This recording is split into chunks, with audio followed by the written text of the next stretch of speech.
welcome to episode 1 of On the Horn, everybody. I'm super excited to share this interview I did with the Polychromatics.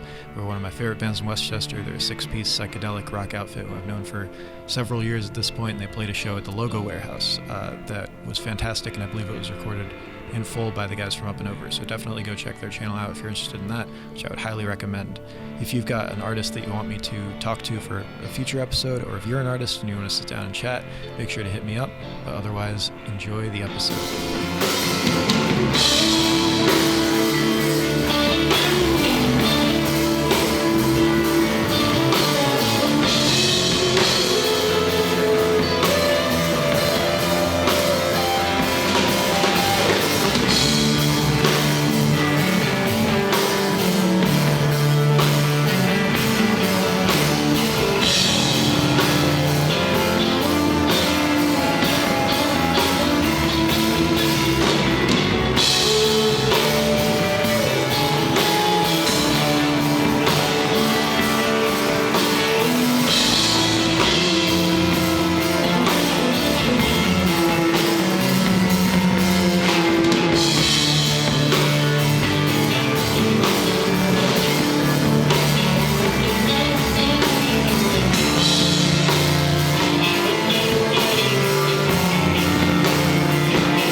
Welcome to the pilot episode of On the Horn, Westchester's music scene podcast, sponsored, I guess, by the Westchester Music Forum, Inc. And with me today is the Polychromatics. Hello.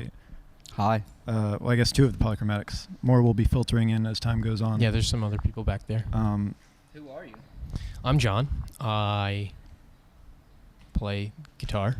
And I'm Isaac. I also play guitar. And it's kind of fitting that you are the first guest we got on here, because you 2 are kind of instrumental in a way in developing how the Music Forum got started. I guess we could get started with like the personal history of the band, and then I can tell about where I encountered you, and go from there. In the story. It started with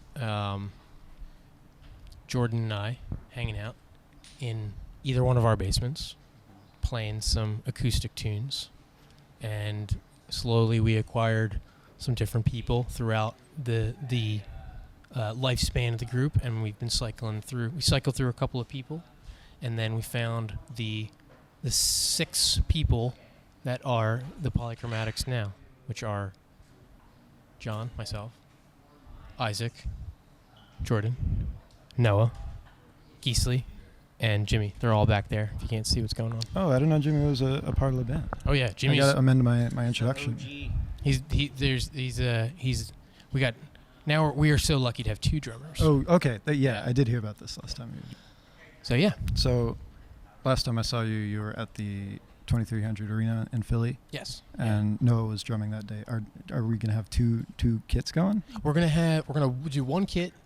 We will be doing 2 different. We're gonna have a set with our lovely Noah, so we want to get kind of all the flavors in one shot. So you're going to be doing a set with both of them? Yes, the last set's going to be all improv.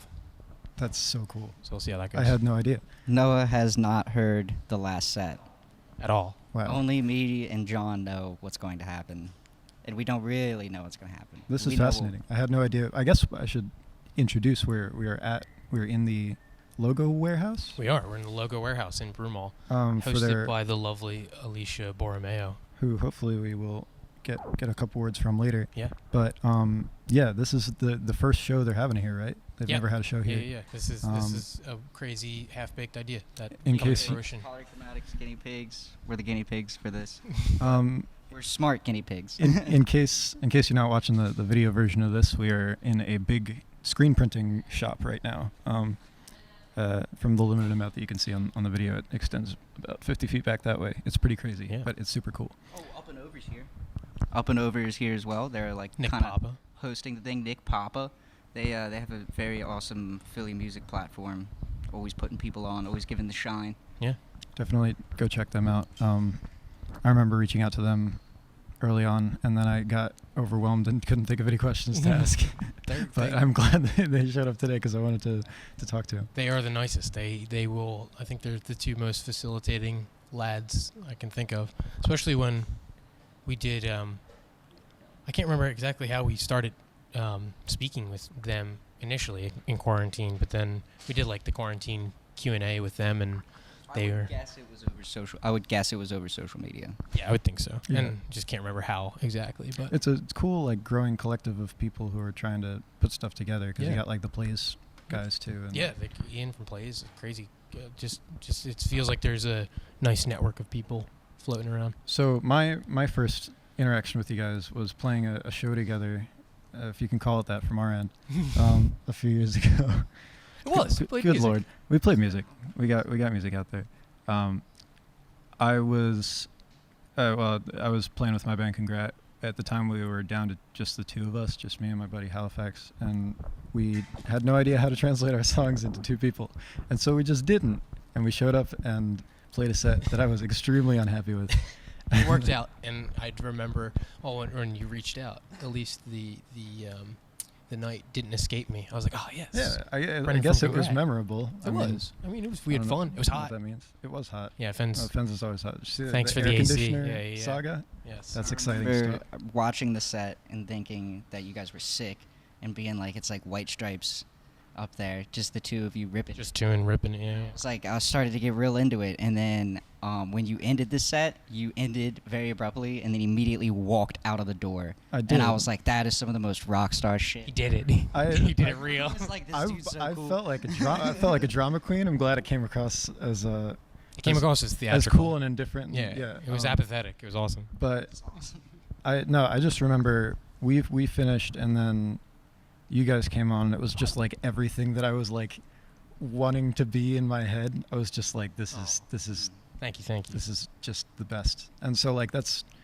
part of the reason that I wanted y'all on here as like the first guest here. I mean, you're just like one of my favorite bands from Westchester. Thank like, you very much. Also, I mean, because of that, I reached out to y'all when I was starting the stuff with the forum, just to ask like what you thought I could focus on, and like what problems you thought I could address. We with it. suggested drug trafficking, but that didn't go over very well. Well, there's always room for expansion, you know. That's right. It's an enterprise. Yesterday an almanac, today a podcast, tomorrow Drug drug trafficking.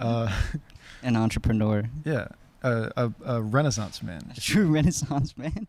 So, y'all are pretty prolific at this point. I was listening to a bit of it on the way back. I've been driving around for the majority of the past like 24 hours.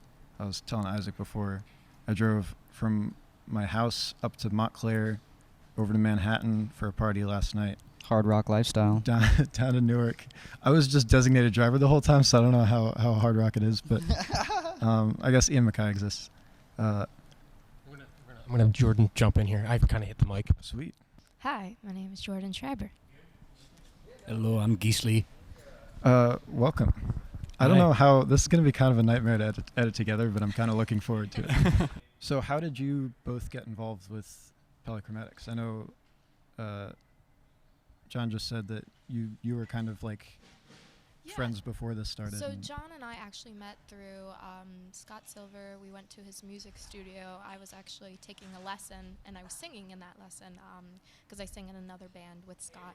And John had heard, and he hit Scott up and was like, I gotta, what's her number? We gotta jam. And so we jammed in the basement of my house, and it clicked from there. We had the same music taste, so we started playing some music, and then he kind of drew people in. And if you want. Yeah, how'd you get involved? I met Johnny through Mike Madison, who was helping you guys write like the first album, I guess. And I played the first show with you guys, and Johnny tried to like reel me in then, but didn't really work out at the time. And then your bass player kind of just dropped off the face of the earth eventually a few years later, and get a call from Johnny again, hey, we need you for a show. And I was like, all right, I'll do one more show. And then after the show, you're like, come on, you're in the band. I'm like, yeah, I know I'm in the band. It's time. You can't fight the current at a certain point. And from the number of bands that you're in, it sounds like you're pretty bad at saying no to being in bands as well. Yeah, I try and do as much as I possibly can, and really have a really hard time saying no.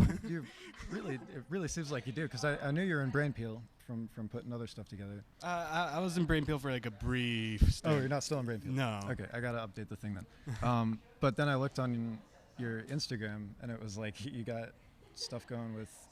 What's the comprehensive list of bands? So right now we've got Polychromatics, Floating Mountain, which is a band with Johnny and our friend Mike. Shid I do with Noah, who drums for the Polys as well. I'm in a band called Delay 77. We're just kind of getting our feet in the water right now. Yeah, lots of stuff. So I'll probably be seeing you next weekend too, because Shid's playing a show in. Yeah. Philly, right? We're at Grace Ferry, under the bridge. Just slowly accumulating Get everyone over here. interviewees and that. Welcome. Thank you. Would you like to introduce yourself? Should I introduce myself? Sure, Okay. go for it. I think I left you off the roster at the beginning because I didn't know the whole drummer situation. That was Yeah, going well, on. I mean, that is definitely part of the introduction. But my name is Jimmy. I obviously play the drums, and I've been with the band since, oh God, I want to say like January of 2017. And then life interrupted, and I went off to school. So I've kind of been going back and forth between Boston and here for the past however many years, and kind of in my place. Noah has been filling in, and he's done a fantastic job, and he's enabled the band to kind of continue doing stuff in my absence. But whenever I can make it back and play gigs and record, it's always a great time. So yeah, I'm very excited for this. That's some commitment though, coming down from Boston. Are you living up there now? I do still have an apartment up there, but I've lived in the area for my entire life, and my parents still live around here. So I kind of naturally shuttle back and forth over the course of a year, and whenever I'm back, and I really don't have that many people in the area anymore. Right. But obviously, this is a good reason to stick around. Yeah, This is a good reason to hard to get rid of bandmates. Exactly. Yeah, and I also stick around myself. So on. he can't get rid of me. What?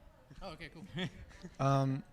I guess just like jumping off of like band member stuff or just like continuity.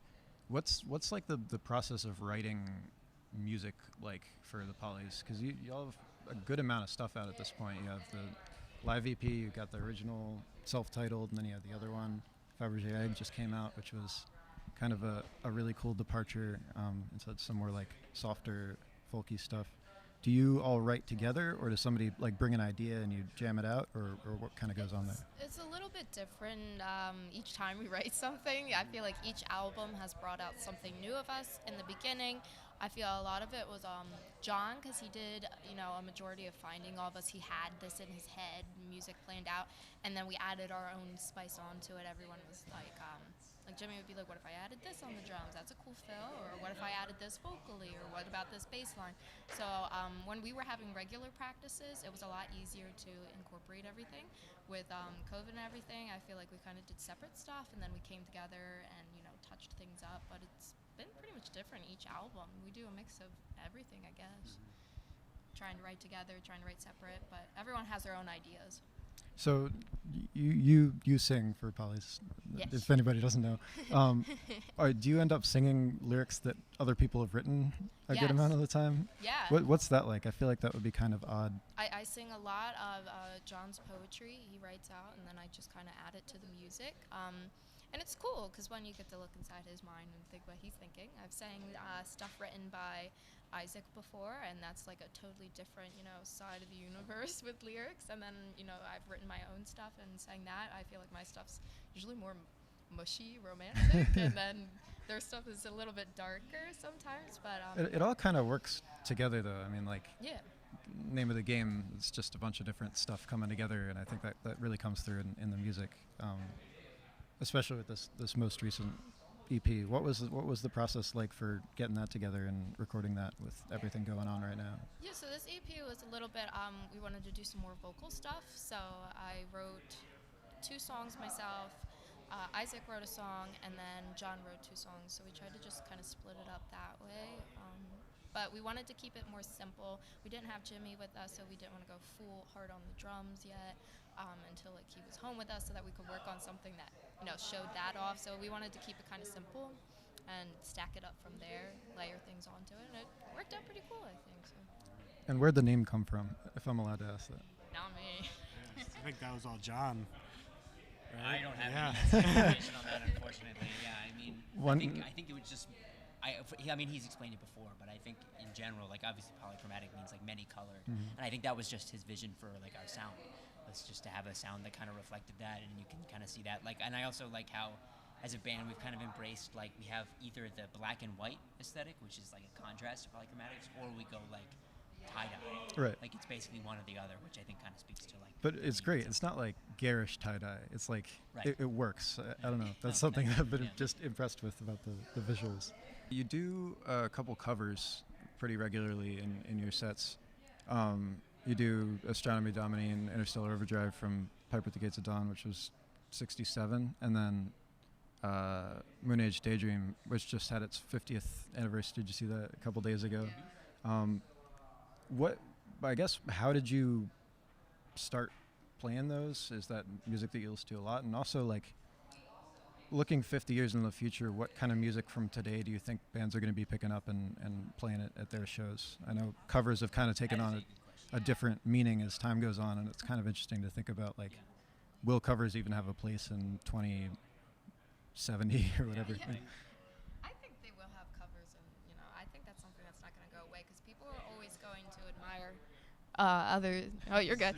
People are always going to admire other people's work, so they're going to want to be able to recreate that. So I don't think covers will go away anytime soon as what will be considered classic rock or something like that. I have no clue what that's going to look like. Music is constantly changing, so you never know. But yeah, our covers are based on like our influences, what kind of music we like. We bring in a favorite song, like, let's try it, and then if it works, it works. If it doesn't, trash it. Right. Like we usually, at least like in the little bit of experience that I had with it, like Interstellar Overdrive was one of the first songs that I actually played with the band. Like it was one of the first songs that introduced me to them. And I think the biggest thing, and we were kind of in the process of doing this too a few weeks ago. It's finding a song that we feel like, because usually when we approach covers, we're not gonna like memorize things like note for note, and we're not gonna try and replicate the sound. We're gonna see if we can translate some of the ideas within the song into like our typical sound, so I think that has a lot to do with how we select covers. Is if we hear a song and it's like, all right, well, I can see how this would translate to a part for John on the guitar, Jordan's vocals, stuff like that. So like I think it's something that we can like translate into something that feels comfortable for us. Usually, you got any theories on what music's still going to be kicking around in 50 years? 50 years from now, like current music? Yeah. I think like probably like Childish Gambino is a big one for me currently, who I think is going to be sticking around for a long time. I was just listening to him on the drive home last night, especially while I was listening to stuff from Awaken My Love, like the super P-funk stuff he was doing. I think that's more, I don't know, this could be a whole other discussion, but like rap covers aren't really they don't have the kind of presence in the genre that rock covers do or whatever. So it's going to be, because that's the dominant music of our age, it's going to be kind of interesting to see how that comes out in the future. I mean, if you even think about how music has changed, like in the past 50 years, like just production techniques and sound quality, it's really crazy to imagine kind of like what will the sound be in that time, and it's like how, like, what will be remembered from this era. It's like, it's hard to tell, because like rap and electronic music have such a heavy influence. It's like, is that going to be like, is that stuff, like you said, even coverable? Like, what is that? Like, I think the nature of like a cover might even change, Yeah, well, that's what I was kind of thinking. If I had to take a guess, I feel like it's probably going to be more of like a bank of samples from our time rather than like a music that you cover in its entirety. Because like, I mean, you look at the wave of stuff that happened in like the 90s with, the pitched up soul, and you had like, a bunch of Gladys Knight and that kind of stuff. And like, I think in 50 years, there's going to be a bunch of music from our time that people find fascinating but don't really know how, or don't have the inclination to cover like all the way through, but would definitely sample in something. So I guess that would be kind of interesting. I don't know though. Maybe it'll be the same stuff as now. Maybe. Maybe it won't have changed at all. Well, I could see there's kind of an interesting, I mean, the 60s kind of separated like music as its own art form. I guess not really, but like, you know what I mean, popular music as its own art form. You have this like renaissance of stuff that started developing its own credibility as music, and albums became a. John, what do you think? Yeah, I want to hear you answer Yeah, this yeah. question. Yeah. So we were talking about your how y'all cover Moon Age Daydream and That was because of Colin. Colin. Colin suggested that. Oh, cool. Yeah, It's a great song to like jam out to too. Yeah, it's especially the end. Yeah. Can just kind of go on You can forever. just go on, yeah, as long as indefinitely. In 50 years, what music from today is going to be covered by people making playing shows? Even tell you, it's like you see the really bad TikToks that are like it's like hip hop in 2048, and then it's just somebody listening to something, and it's like a really quick chirp.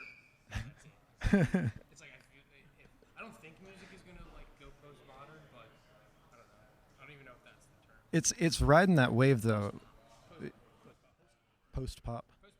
I post rap is going to be a really interesting thing. I mean, post rock brought out a lot of stuff that rock couldn't reach, and post punk has scratched a lot of itches that punk couldn't reach. I mean, like, I'd argue that we're already pretty much there. what with rap? Yeah. Like what kind of stuff? Yeah. Give an example. I've got one on my mind. You could listen to like maybe some JPEG Mafia. I'm gonna throw out Death Grips, but that's like that's a super basic answer. On the spot's kind of hard. Oh God, what's his name? Napster, I think is his name, but he's pretty cool. Death Grips was going to be my go-to. I feel like it's just, well, it's the logical conclusion of all this stuff, you know. Blade. That's a whole. Jeez, I'm not cool enough to talk about Blade. What I guess now that we have a lot of y'all just kicking around, except Noah who's over there just hanging out. Hey Noah, come here. I didn't mean it. He sounded like he was having fun. I don't want to pull him away from that. No fun. You want to introduce yourself real quick? Yeah, I'm Noah. I know. What do you do? I play the drums. Yeah. You play drums in a lot of bands. I didn't realize you were the Noah Kolb that I'd been. It's weird because I find all these names that come up and all these different things as I'm writing all this stuff, and then I forget that they're like real people, and then I meet them and then I'm like, oh, It's yeah, just that letters. guy. Yeah. What are you listening to right now? I guess we can just go around real quick. Oh boy. Let's see. I always listen to Billy Joel. That's always what I turn on. Come on, man. I love I'm on Billy Joel. Johnny's side. Tash Sultana. I love. This is hard. I've been listening to Disney throwbacks. That sounds really cheesy. All right, I like that. takes all kinds. The Struts is one of my favorite bands, and Rival Sons is one of my favorite bands. They used Part of Your World on a Hulu commercial the other day, and I was just like, "Damn you, Disney! God damn you!" Who would have So known? good. Who would have known that Disney would, you know? What am I listening to right now? I am listening to. I just got back into Infest the Rat's Nest again, and then Smiley Smile because it's summer, and I'll tell you something. I fell in love with the Smile Sessions version of crazy. Smile, so and I good. can't listen to Smiley Smile because I just picture a crying Brian Wilson whenever I try Yeah, to. he'll do that. It just feels too clean to me now. Yeah. I just love how unfinished the 2010 version of that was. That is all. It's this time of year, Yeah. especially Oh, because big it's time. like now it's like really deep into summer, but Yeah. like pre-summer stuff, like moving into summer. What do you listen to? I don't know. I've been getting a lot back into like more grungy kind of stuff because I've been writing a lot more music like that. But I really like Warish. They're like basic kind of like a fuzz punk band that like Riley Hawk is in. It's really cool. Listened to a lot of Proto Martyr recently. Hell yeah! What do you think of the new album? Or I guess Newest it's not one? new at this Oh, point. from 2020. It's Yeah. so good. It's so good. I It's mean, incredibly especially good. like you as a drummer. I Yeah. feel like No, that's something yeah, I didn't love the catch rhythms on it. It's to really cool. a Yeah. lot, but like it's so weird. Like a lot of the stuff they got Yeah, going. no, Tranquilizer is the one that I've been listening to the most. That song is- yeah. It's like the percussion is like bass driven for most of it. It's really cool. It's wild. I have this tradition whenever I go up to I just visited one of my friends in North Jersey, and whenever I do, I just play the most recent 3 all the way through Age and Intellect into Yeah. Relatives and Descent into. Yeah. I've also been listening to a lot of City Morgue recently because they just announced a show. Cool. Yeah. That's what I was thinking before with like the post rap stuff. I was thinking like horror and City Morgue and stuff Yeah. like that. Still They're comedy. coming on September 30th. You should go. Wait, where in Philly? Yeah, they're coming to TLA. That's might have Low to. tickets though. You gotta might get see them. there. I definitely gonna check that out. My turn? Yeah. Okay, I'll take it. Yeah, I also don't have a good answer to this, but I'll go with one that I just saw recently. It's a band called Jaga Jazzist. They do like kind of, I guess you could call it like, I guess you could call it like a mix of like electronic music and jazz, but it's like very minimalist.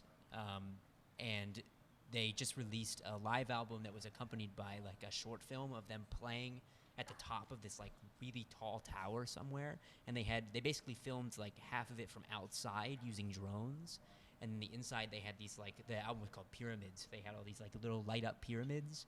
It's like a crazy like setup that they had at the top of this building, and I thought it was really cool. And I love the album itself too. I'm scared so of the future. Definitely check that out. It's fucking sick. I don't know. I don't even know how to play my guitar yet. I can't buy a drone.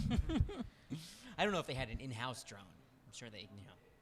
Now you need your drone to play your guitar. Yeah. Yes, the drone plays the guitar, and you just But only drone notes. That's what it takes these Exactly. days. Drone music, right? Isaac, what do you got? What have I been listening to? There's a producer named Pharmacist. He makes pretty good stuff. He's pretty great. Yeah.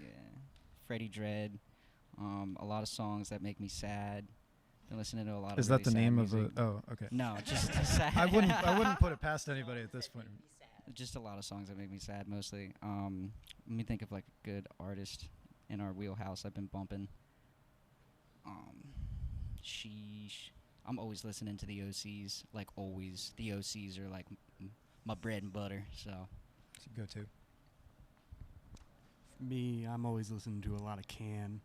That's kind of that's my thing right there. All the krautrock stuff, Grateful Dead as well. Always big Deadhead. OCs as well. Lately, I've been listening to more Lightning Bolt. Hell yeah! I saw Lightning them Bolt's really last good. year. Yeah, I missed out on that, but At Union Transfer. It was amazing. It was the most fun I've ever had while being afraid for my life. sounds about like a Lightning Bolt show. It really is like, I think it's Lightning Bolt's amazing because they're just kind of like proof that like noise rock and post rock aren't innately terrifying and sad, which Yeah. I think is like kind of the exception that proves the rule there. I've been listening to. You guys ever heard of Black Midi? Oh yeah. Yes, that new album is crazy. So good. So good. It's really all I've been listening to. I watched unfortunately. their, what was their The- KX the K, their yeah. house. with the horns. The horns are great. We're having so much fun. Have you seen the John 50 music video? Oh, it's so good. Did you see the Slow music video they just put out? No, I haven't seen That's my favorite video they put out so far. It's really good. Check that out. It looks like a old like flash animation for part of it, and then it goes into like this. It's bizarre. I mean, it's just as inexplicable as anything else related to Black Midi. But I guess I'm gonna do one last one while we got Yeah. everybody here.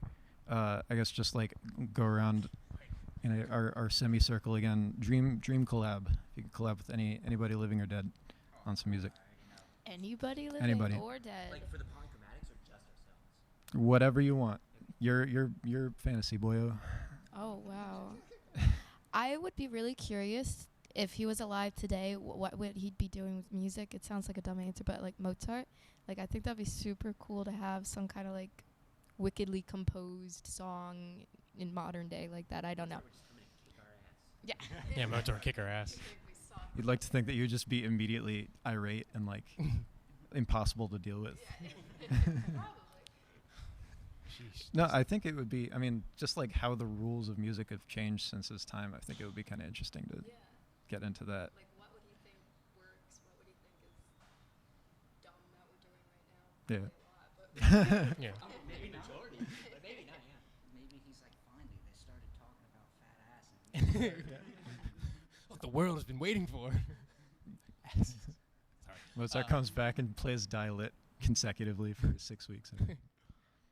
This sounds super fanboyish, but I would love to play with Corey Hansen because Oh, that yeah. dude's a crazy person. He's great. And just the way that he can do melodies on guitar, I would like to just take a second and be like, "Hey, show me some of that stuff you're doing, guy. Hey, show me how to play. Hey, show me how to play the hey, guitar, guy. please. Hey, buddy. How do I play guitar? Yeah, Yeah. yeah. I'm gonna say Iggy Pop, but with him on drums because he's a drummer. Fuck yeah. I want to see what would be interesting with that. Fascinating. Yeah. that's a good answer. I would go with Kate Bush. I would say. I would be for the intimidated. Polychromatics. Yeah, very intimidated. I don't but know if I could if I I could mean, bring anything to that. Yeah, that is engagement. true. Honestly, yeah, I would just have her talk mostly, and then hopefully try and take like 1% of it away and do something with that. But could you just lecture me real quick? Yeah, right. Like you don't even need to play anything. Just make like a lo-fi beat tape out of all of it. Exactly. Exactly. Yeah. So I think that'd be cool. Sick Alan Watts collab. I would Alan want Watts, Reggie Watts, Kate Bush. I think I would want to spend a month holed up in a house with Mac DeMarco and put out like 3 songs. That dude's process is just like, I idolize it. He just like removes himself completely and just like holes up in his room where he just builds a wall around himself of like old equipment and just makes weird noises and comes up with super cool laid back pop music. I'd love to be a part of that process. Damo Suzuki, most famously of Can, he kind of just goes on a never-ending world tour where he just tours by himself and plays with musicians just of the area, and they just do like an improv set. And I think that would be really cool to do. I think that's like the dream right there. Yeah, that krautrock rock stuff is a lot of fun. We were just trying to do a cover of some Kraftwerk song, Pocket Calculator. Oh yes, yes, love But Kraftwerk. It's just it was kind of like what's the furthest we can shoot out and then try and translate it to our plane of existence. And that in and of itself.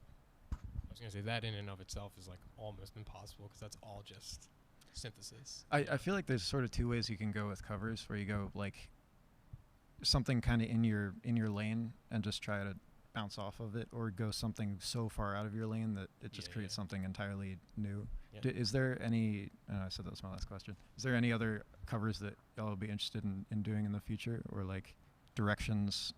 We have. I know we ended up talking more about music than we did about politics, but like any directions for the band that you haven't explored yet that you'd be interested in? I think we have 50 songs that we're trying to Good Lord. aggregate down to like 1. So like we all picked a handful of songs. Yeah. And then just Wait, songs that currently exist or songs that Yeah. you're working on? songs that currently exist. Good Lord. So- I thought you were like, we have 50 songs we're working on. It feels like They're it. half written. But we're gonna try to narrow 1 down, and then say, all right, we're gonna cover that. Yeah. So we have a lot of stuff we're working on. We have a bracket. It's a running so bracket. tempting to throw a song out like, we should cover this, and then you Totally, just end yeah. up like And that's what I felt like we did sort of with Moon Age Daydream. Was sort of happenstance because it was like my buddy Colin suggested it, and we were like, yeah, that sounds good. Let's try that. Let's try to do a song. And also, then Astronomy Domine was playing on like the Pink Floyd stuff, but you can get away with doing Astronomy Domine without being like, that's one you can kind of pick up and just or it's like you don't hear that and be like, oh man, like he just totally messed up the time solo. That sucked. It's like, okay, well, or I could just try to do crazy Sid Barrett stuff. But yeah, so we have I don't know where we're at. We stopped the bracket because things got busy, but yeah. it's in the works. I guess generally just what's the next step for the Polys? You working on anything right now, or is it just kind of coasting off of the raging success of Fabergé? The raging success, the world tour, World tour. obviously. We are working on. Isaac's got a little something on the back burner that he's cooking up, and then we are working on. I don't know if this is an official announcement, and I might get yelled at by Eric, but we have a split EP coming out with Double Suede that we've just been kind of very slowly chipping away at. Don't tell anybody. Just between us. And we are working on something with Alex Fitzgerald from Psychic Agency. He recorded, engineered, mixed, mastered Fabergé Egg and Recollect. So I feel like we found a really cool engineer that I we just can want mess to ask with. you questions about engineering. Tony has no I'll drag y'all back in another time for a part 2 if you're willing. And then we got that. And, that will have some sort of arrangement or composition element associated with it. We don't exactly know what yet. That stuff you can get in the weeds really quickly with that kind of stuff. Yeah. It will be Mellotron based, and then we'll have probably live string arrangements. The plan is to write Dulcimer? Dulcimer. I have. I can go get it. No, I don't have it right now. But probably like a string quartet, and then some interludes and whatnot, and Big stuff that I've been sitting on for a while. Big things. Yeah, I think we're trying to do like each member gets a thing that they're like pushing on. Hey, Leo. And so my big push is try to make a thematic thing that has compositional interludes in between them. Mhm. So That's always I just derail everything by trying to put a concept to it. And just like it's the I'm a menace. I just figured out a track listing for an album that I wrote in 2018. Wow, So it's been sitting. We should be playing a little bit of it tonight, but that's awesome. yeah, Well, we'll see how it goes. I can't wait to see the show, y'all. Thanks for talking with me. Thank you, everybody. sir. Thank you. Thank you. You don't need to go around and Thank thank you. me. Thanks for having us. Thank. I'm gonna edit You. all of those so that they all go on top of each other. So it sounds like Thank you.